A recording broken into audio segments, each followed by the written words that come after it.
Raya selama hampir 2 pekan terakhir belum diketahui penyebabnya secara pasti. Namun kepolisian setempat sudah memeriksa sejumlah saksi terkait karhutla yang telah menyebabkan 18 hektar lahan terbakar. Sudah hampir 2 pekan kebakaran hutan dan lahan terjadi di Nagan Raya. Namun hingga kini belum diketahui penyebab pasti dari kebakaran yang terjadi di beberapa titik tersebut.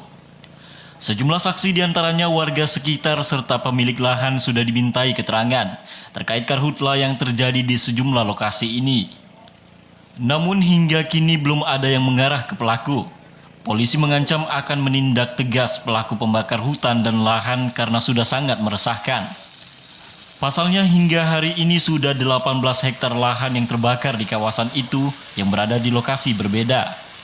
Kapolres Nagan Raya AKBP Setiawan Eko Prasetya mengatakan pihaknya kini sedang melakukan penyelidikan dan masih mengumpulkan saksi dan bukti-bukti terhadap kasus kebakaran lahan yang sudah mencapai 18 hektar yang terjadi di Nagan Raya ini.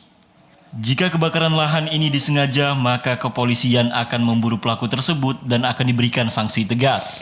Kami akan terus berupaya untuk melakukan upaya pengungkapan terhadap pelaku pembakaran yang ada di lokasi ini. Kami saat ini sedang mengumpulkan informasi, saksi-saksi maupun bukti-bukti yang ada di lapangan sehingga kami bisa menarik garis benang merah terhadap kondisi yang terjadi. Sehingga kedepannya diharapkan dengan proses yang berjalan ini memberikan pelajaran kepada masyarakat bahwasanya kondisi ini tidak bisa dibiarkan dan berlangsung dari tahun ke tahun hal yang serupa. Dan kita harapkan juga masyarakat jangan terus mengulangi perbuatan yang sama karena ini jelas-jelas melanggar aturan perundang-undangan yang berlaku. Polisi juga sudah kerap mengeluarkan imbauan serta sosialisasi agar masyarakat tidak melakukan pembakaran hutan dan lahan di musim kemarau. Karena hal ini akan berdampak pada kebakaran hutan dan lahan.